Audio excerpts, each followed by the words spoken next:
Quando eu tinha 15 anos, meu grupo de amigos tinha o costume de ir até o lago municipal depois da meia-noite. Não era nada ilegal, apenas adolescentes entediados procurando aventura numa cidade pequena onde nada acontecia. O lago ficava no centro de um parque grande, cercado por uma trilha de caminhada que dava a volta completa. Naquela noite de agosto, éramos 5. Eu, meu irmão Lucas, nossa amiga Marina e os gêmeos Daniel e André.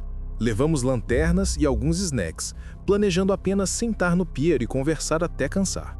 O céu estava limpo, cheio de estrelas e a água refletia a lua cheia de um jeito quase irreal. Estávamos lá há uns 20 minutos quando Marina apontou para o outro lado do lago.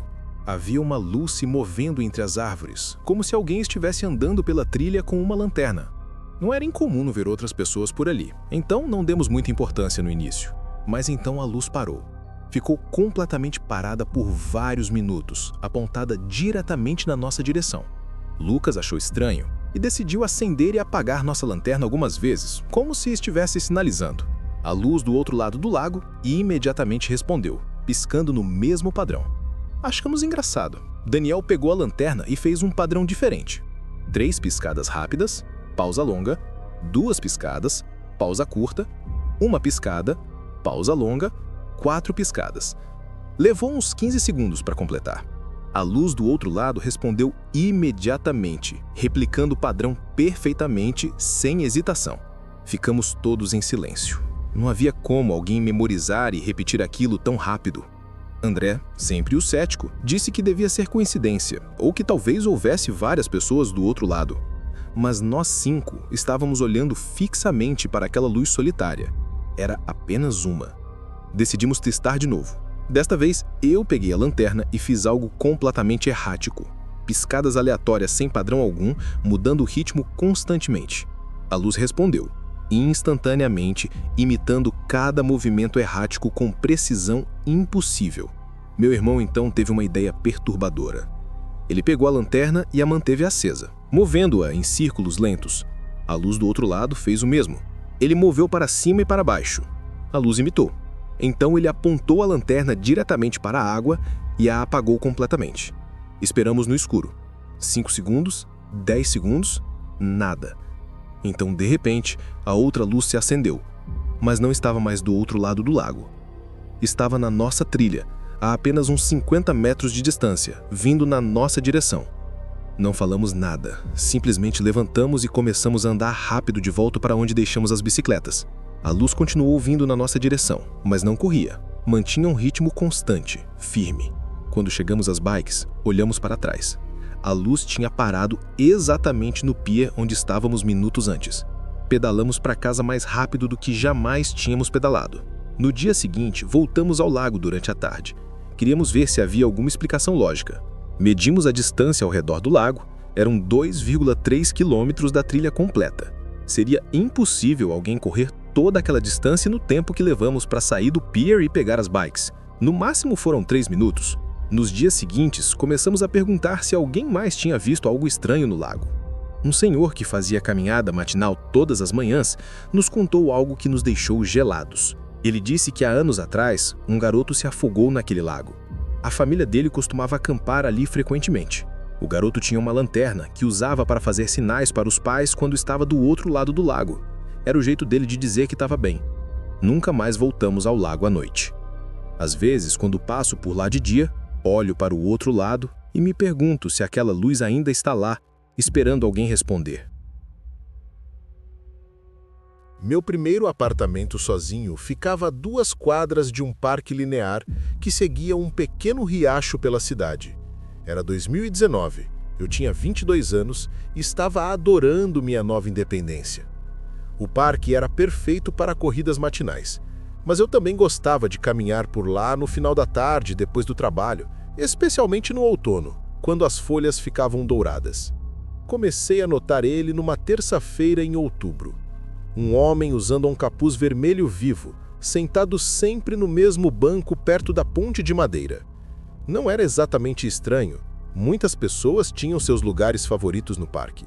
Mas ele estava lá toda vez que eu passava. Toda vez. Manhã, tarde, noite. Sempre no mesmo banco, sempre com aquele capuz vermelho. No começo, tentei ser simpática. Acenei algumas vezes ao passar. Ele nunca reagiu. Não acenava de volta, não sorria, nem ao menos movia a cabeça. Apenas sentado, com as mãos nos joelhos, olhando para frente. Depois de uma semana, parei de acenar. As coisas começaram a mudar quando notei que a posição dele no banco estava sempre perfeitamente alinhada com minha trajetória. Se eu caminhava pela margem direita do riacho, ele estava sentado de frente para aquela direção. Se no dia seguinte eu mudava para a margem esquerda, ele estava virado para lá. Era como se ele sempre soubesse por onde eu ia passar antes mesmo de eu decidir. Comentei sobre ele com minha colega de trabalho, Sara, que também morava na região. Ela franziu a testa e disse que nunca tinha visto ninguém com um capuz vermelho no parque. Aquilo me incomodou. Ela passava por lá pelo menos 3 vezes por semana para levar o cachorro dela. Decidi mudar minha rotina. Em vez de ir ao parque depois do trabalho, comecei a ir de manhã bem cedo, por volta das 6 horas. No primeiro dia, convenci a mim mesma que ele não estaria lá. Estava escuro ainda, apenas começando a clarear. Quando cheguei perto da ponte, meu coração afundou.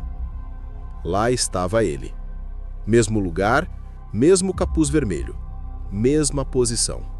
Tentei ignorar, mas a sensação de estar sendo observada estava começando a me consumir. Parei de ir ao parque completamente por quase 2 semanas. Comecei a correr numa academia, um lugar fechado onde me sentia segura. Então, numa sexta-feira à noite, estava voltando para a casa do mercado quando vi algo que me fez largar as sacolas. Do outro lado da rua, parado embaixo de um poste de luz apagado, estava um homem com um capuz vermelho. Estava longe demais para eu ver o rosto, mas a postura era a mesma, os braços ao lado do corpo, completamente imóvel. Peguei minhas sacolas e entrei correndo no prédio. Quando olhei pela janela do meu apartamento, ele ainda estava lá. Fiquei observando por 40 minutos. Ele não se moveu uma única vez, nem para checar o celular, nem para mudar de posição. Nada. Liguei para a polícia. Expliquei a situação, mas quando o policial chegou 20 minutos depois, o homem tinha sumido. O policial foi gentil, fez um relatório, mas eu podia ver nos olhos dele que achava que eu estava exagerando. Na noite seguinte, ele estava de volta. Mesmo lugar, mesmo capuz vermelho. Fiquei acordada a noite inteira olhando pela janela. Às 3 horas da manhã ele continuava lá. Às 5 horas ainda estava. Quando o sol nasceu completamente, ele simplesmente não estava mais lá. Não o vi sair. No momento estava. No seguinte, havia desaparecido. Comecei a documentar tudo. Tirava fotos, anotava horários, mostrei para meus amigos, para minha família. Todos diziam a mesma coisa. É só um cara estranho, mude-se se está tão preocupada. Mas não era só isso. Havia algo profundamente errado. A gota d'água veio numa terça-feira. Tinha chovido o dia todo, uma daquelas chuvas pesadas de outono. Por volta das 9 horas da noite, a chuva finalmente parou. Olhei pela janela por hábito. Ele estava lá. Mas desta vez, algo era diferente. O chão ao redor dele estava molhado, poças de água por toda parte, refletindo as luzes da rua. Mas o chão exatamente onde ele estava era completamente seco. Um círculo perfeito de concreto seco ao redor de seus pés. Não esperei. Liguei para minha irmã e fui para a casa dela naquela mesma noite. Fiquei lá por 3 dias. Quando voltei, com o meu cunhado me acompanhando, o homem não estava mais lá. Nem naquela noite, nem nas seguintes. Pensei que tivesse acabado. Fiquei aliviada.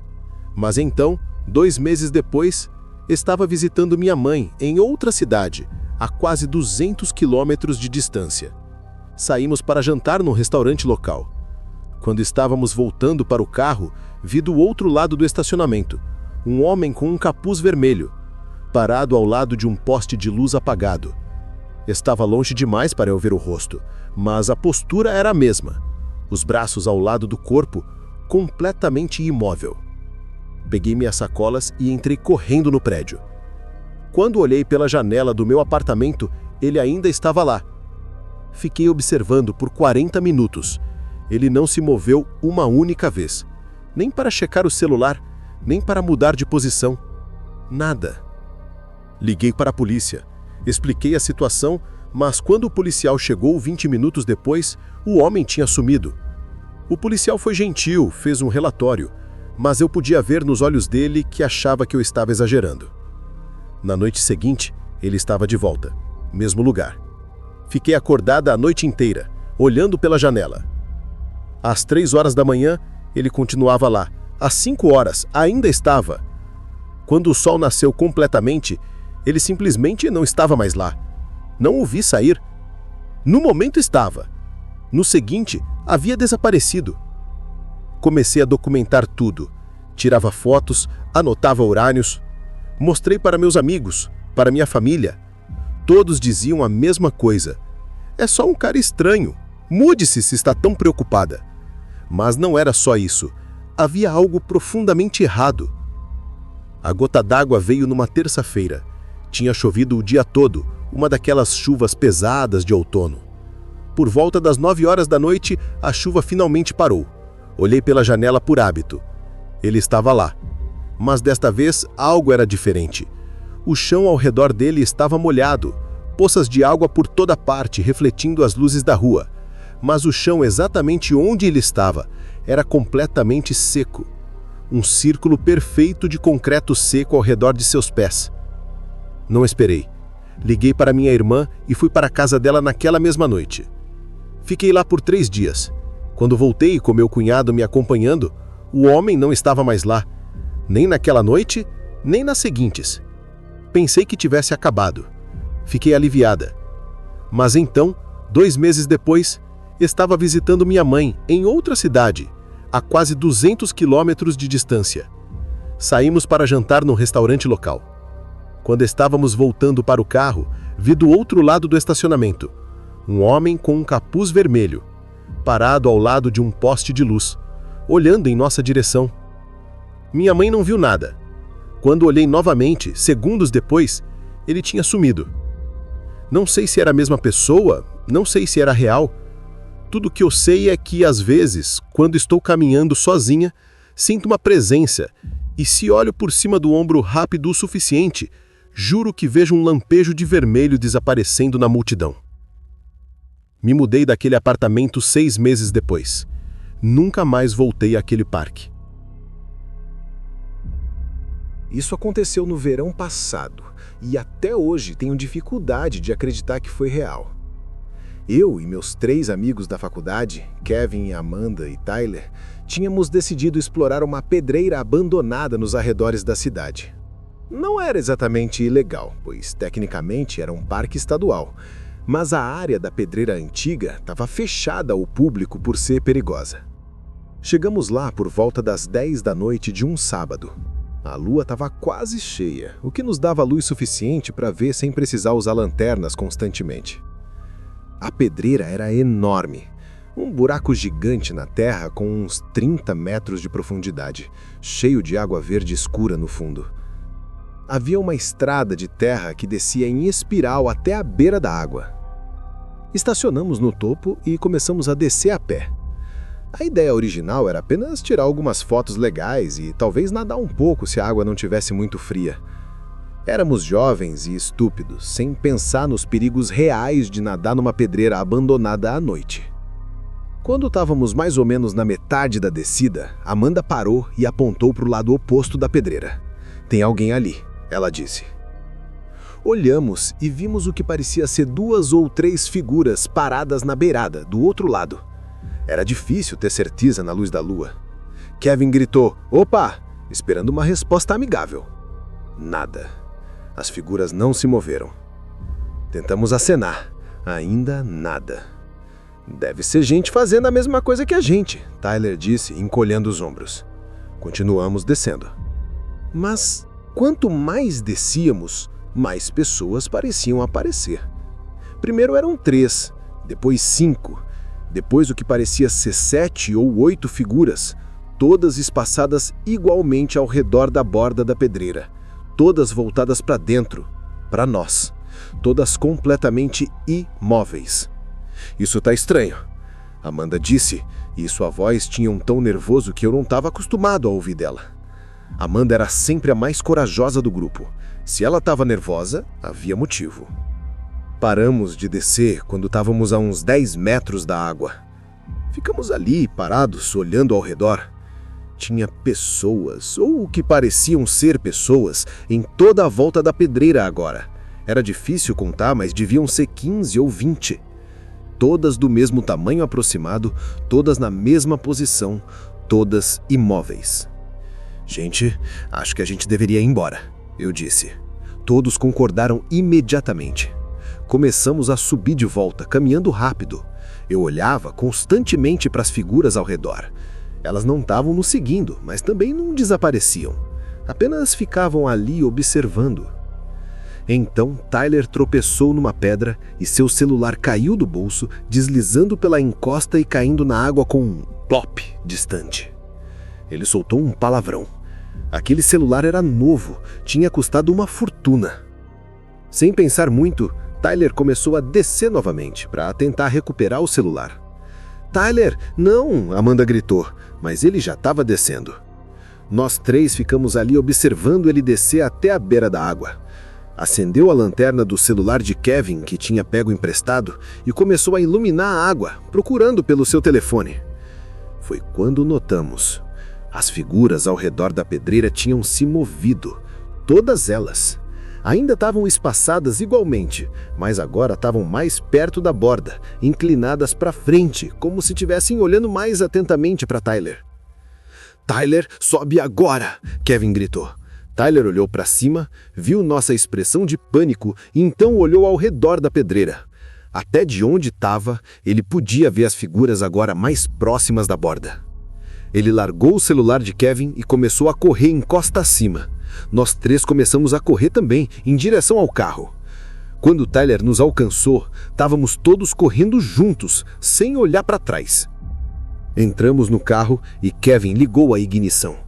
As rodas derraparam na terra solta. Foi então que olhamos pelo retrovisor. As figuras tinham descido, não todas, mas várias delas estavam agora na estrada de terra, subindo lentamente na nossa direção. E pela primeira vez, conseguimos ver detalhes na luz da lua. Não eram pessoas normais. Eram altos demais, com membros longos demais. A forma como se moviam era errada, como se as articulações dobrassem em lugares que não deveriam dobrar. E eram todos idênticos, exatamente a mesma altura, exatamente a mesma forma. Kevin acelerou. O carro balançou violentamente pela estrada de terra cheia de buracos. Ninguém falou nada durante todo o caminho de volta para a cidade.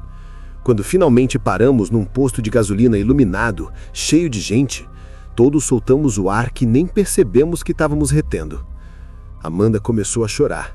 Tyler estava branco como um papel. Kevin estava com as mãos tremendo tanto que mal conseguia segurar o volante. Tentamos racionalizar depois. Talvez fossem estatuetas, algum projeto de arte estranha. Talvez fossem árvores que pareciam pessoas na luz da lua. Talvez fossem pessoas reais fazendo algum ritual estranho. Mas nada disso explicava como elas se moveram, como apareceram mais e mais delas, como eram todas idênticas. Uma semana depois, Kevin teve a péssima ideia de voltar lá durante o dia, sozinho, para ver se conseguia recuperar o celular de Tyler. Ele voltou depois de 1 hora. Não falou muito sobre o que viu, só disse que não tinha nada na beira da água, nem o celular, nem figuras, nada. Mas havia algo que o perturbou. Ao redor de toda a beirada da pedreira, espaçadas igualmente, havia marcas no chão. Círculos perfeitos de grama morta, como se algo pesado tivesse ficado parado ali por muito tempo. Ele contou. Eram 23 círculos. Nenhum de nós voltou lá desde então. Tyler comprou um celular novo, Amanda se transferiu para outra universidade no semestre seguinte. Kevin desenvolveu uma ansiedade que não tinha antes. Às vezes ainda penso naquelas figuras. O que eram? Por que estavam lá? O que queriam? E a pergunta que mais me assombra é se elas ainda estão lá, esperando o próximo grupo de idiotas curiosos descer até a água. Eu não quero saber a resposta. E você? Já viveu alguma experiência inexplicável que nunca conseguiu esquecer? Essas 3 histórias são baseadas em relatos reais de encontros noturnos perturbadores. Se você tem uma história assustadora para compartilhar, ou se já passou por algo paranormal que não consegue explicar, deixe nos comentários abaixo. Não se esqueça de se inscrever no canal e ativar o sininho para não perder nenhuma história de terror. Curta este vídeo se essas histórias te deixaram com medo de sair à noite. Compartilhe suas próprias experiências nos comentários. Compartilhe com aquele amigo que adora histórias de terror. Lembre-se, às vezes, a realidade é mais assustadora que a ficção. Obrigado por assistir. E cuidado quando estiver andando sozinho à noite.